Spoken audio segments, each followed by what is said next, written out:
নমস্কার বন্ধুরা, তোমাদের যে ভ্যাকেন্সিটা বেরিয়েছে তোমাদের কিন্তু দারুণ সুযোগ। তোমাদের এখানে জুনিয়র সেক্রেটারি অ্যাসিস্ট্যান্ট এবং জুনিয়র স্টেনোগ্রাফার পদে এখানে কর্মী নিয়োগ করা হচ্ছে। টোটাল তোমাদের 209টা কিন্তু ভ্যাকেন্সি রয়েছে। পশ্চিমবঙ্গের 23টি জেলা থেকে তোমরা এখানে আবেদন করতে পারবে। ছেলে মেয়ে উভয় অ্যাপ্লাই করতে পারছো। শুধুমাত্র উচ্চ মাধ্যমিক পাশে এখানে আবেদন করতে পারবে। এই পোস্টে আবেদন করতে গেলে তোমাদের যোগ্যতা কী লাগবে, কীভাবে আবেদন করবে, আবেদন করার শেষ তারিখ কী রয়েছে, সমস্ত কিছু আলোচনা করবে ভিডিও মাধ্যমে। তার আগে আমার এই চ্যানেলে প্রথম হয়ে থাকলে আমার এই job update and study Bangla চ্যানেলটাকে সাবস্ক্রাইব করে দেবে সবার আগে জবের আপডেট পাওয়ার জন্য। চলো শুরু করছে ভিডিও মাধ্যমে। তোমাদের যে ভ্যাকেন্সিটা বেরিয়েছে তোমাদের কিন্তু CSIR তোমাদেরকে এখানে নিয়োগ করছে। তোমাদের কিন্তু অনলাইনের মাধ্যমে আবেদন করতে হবে। অ্যাডভার্টাইজমেন্ট নাম্বার দেওয়া রয়েছে। তোমরা এই পিডিএফটা লিঙ্ক আমার ভিডিও ডেসক্রিপশনে পেয়ে যাবে, সেখানে ডাউনলোড করে তোমরা পিডিএফটা দেখে নিতে পারবে।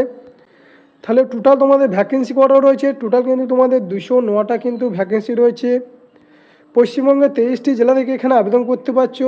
দেখো, আবেদনটি শুরু হয়েছে 22/3/2025, অর্থাৎ তোমাদের মার্চে কিন্তু 22 তারিখ থেকে আবেদনটি শুরু হয়েছে এবং আবেদন করার শেষ তারিখ কী রয়েছে 21/4/2025, অর্থাৎ এপ্রিলে 21 তারিখ পর্যন্ত তোমরা এখানে আবেদন করতে পারবে। তোমরা যে আবেদন করছো তার রিটেন এক্সাম কবে নেওয়া হবে, দেখো মে-জুন মাসে কিন্তু তোমাদের রিটেন এক্সাম নেওয়া হবে। তোমরা যারা স্টেনোগ্রাফি এবং কম্পিউটার টেস্ট দেবে সেটা কিন্তু তোমাদের জুন মাসে কিন্তু নেওয়া হবে। জুনিয়র সেক্রেটারি অ্যাসিস্ট্যান্ট পোস্টে তোমাদের টোটাল কটা ভ্যাকেন্সি রয়েছে, কীভাবে নিয়োগ করা হবে। জুনিয়র সেক্রেটারি অ্যাসিস্ট্যান্ট পোস্টে তোমাদের কিন্তু 177টা টোটাল ভ্যাকেন্সি রয়েছে এবং এই পোস্টে তোমাদেরকে পার মান্থ কিন্তু স্যালারি দেওয়া হবে। গ্রুপ সি অনুসারে তোমাদের পে লেভেল 2 19,900 টাকা থেকে 63,200 টাকা কিন্তু পার মান্থ এখানে স্যালারি দেওয়া হবে। এবং তোমার যোগ্যতা লাগবে মিনিমাম তোমাদের যে কোনো শিক্ষিত প্রতিষ্ঠান থেকে উচ্চ মাধ্যমিক পাস করে থাকতে হবে। তার সাথে তোমাদেরকে কম্পিউটারের টাইপিং স্পিড থাকতে হবে এবং তোমার বয়স কত তোমার। দেখো, এই পোস্টে তোমরা যদি জুনিয়র সেক্রেটারি অ্যাসিস্ট্যান্ট পোস্টে আবেদন করতে চাও তাহলে তোমার বয়স থাকতে হবে 18 থেকে কিন্তু তোমার 28 বছরের মধ্যে বয়স থাকলে তোমরা এখানে আবেদন করতে পারছো। এবং তোমরা যারা SC/ST তারা সরকারি অনুসারে 5 বছর, অর্থাৎ তারা এখানে 28/5 33 বছর পর্যন্ত এবং ওবিসিরা 3 বছরে তারা এখানে 31 বছর পর্যন্ত এখানে আবেদন করতে পারবে। এবং জুনিয়র স্টেনোগ্রাফার পদে টোটাল ভ্যাকেন্সি কটা রয়েছে, জুনিয়র স্টেনোগ্রাফার পদে টোটাল কিন্তু তোমাদের 32টা ভ্যাকেন্সি রয়েছে। এই পোস্টে তোমাদের পে লেভেল 4 অনুসারে তোমাদের বেতন দেওয়া হবে 25,500 টাকা থেকে 81,100 টাকা কিন্তু পার মান্থ তোমাদের এখানে স্যালারি দেওয়া হবে। এবং তোমাদের জুনিয়র স্টেনোগ্রাফার পদে আবেদন করতে গেলে যোগ্যতা কী লাগবে, দেখো এই পোস্টে আবেদন করতে গেলে তোমাকে যে কোনো শিক্ষিত প্রতিষ্ঠান থেকে তোমাকে উচ্চ মাধ্যমিক পাস করে থাকতে হবে। তার সাথে তোমাদেরকে এখানে কিন্তু স্টেনোগ্রাফি এবং তোমাদের যে টাইপিং স্পিড থাকতে হবে সেটা কিন্তু তোমাকে থাকতে হবে।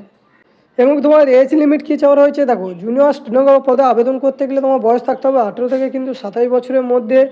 এবং যারা SC/ST তারা সরকারি অনুসারে 5 বছরে এবং ওবিসিরা 3 বছরে ছাড় পেয়ে যাবে। এবং তোমাদের অ্যাপ্লিকেশন ফি কত দিতে হবে, তোমরা যারা SC/ST PWD বা ওমেন রয়েছে তাদের জন্য কোনো অ্যাপ্লিকেশন ফি লাগবে না এবং বাকিদের কিন্তু তোমাদের 500 টাকা অ্যাপ্লিকেশন ফি দিতে হবে। তোমার বয়সটা ক্যালকুলেট করা হবে 21/4/2025, অর্থাৎ এপ্রিলে 21 তারিখ হিসেবে কিন্তু তোমার বয়সটা এখানে ক্যালকুলেট করা হবে। স্টেনোগ্রাফার পোস্টে তোমরা যারা আবেদন করবে তাদের কীভাবে নিয়োগ করা হবে, প্রথমে তোমাদের কম্পিউটার বেসড এক্সাম নেওয়া হবে, তারপর কিন্তু তোমাদের স্টেনোগ্রাফি নেওয়া হবে। প্রথম স্টেপে পাস করে তোমাদের স্টেনোগ্রাফি নেওয়া হবে। তোমাদের টোটাল 200টা কোশ্চেন থাকবে। উচ্চ মাধ্যমিক স্ট্যান্ডার্ড কিন্তু তোমাদেরকে এক্সামটা নেওয়া হবে। আর কিন্তু তোমাদের 2 ঘন্টা টাইম দেওয়া থাকবে এবং তোমাদের ইংলিশ এবং হিন্দি দুটো কিন্তু ল্যাঙ্গুয়েজে তোমাদের পরীক্ষাটা নেওয়া হবে। এবং তোমাদের সিলেবাস কী রয়েছে, দেখো তোমাদের কিন্তু জেনারেল ইন্টেলিজেন্স এবং রিজনিং থেকে তোমাদের 50টা কোশ্চেন 50 নাম্বার থাকবে এবং তোমাদের জেনারেল অ্যাওয়ারনেস 50টা কোশ্চেন 50 নাম্বার, ইংলিশ ল্যাঙ্গুয়েজ এবং কম্প্রিহেনসিভ 100টা কোশ্চেন 100 নম্বর। তাহলে টোটাল কিন্তু তোমাদের 200 নম্বর পরীক্ষা, 200টা কোশ্চেন থাকবে। 4টে ভুল করলে কিন্তু 1 নম্বর কাটা যাবে। আবেদন করতে গেলে www.crridom.gov.in এই ওয়েবসাইটে যাওয়ার পর তোমরা আবেদন করবে। আবেদন করার লিঙ্ক আমার ভিডিও ডেসক্রিপশনে পেয়ে যাবে। তাহলে এই ছিল আজকে ভিডিওটা ভালো লাগলে তোমার বন্ধু বান্ধব শেয়ার করে দেবে এবং চ্যানেলটাকে সাবস্ক্রাইব করে দেবে।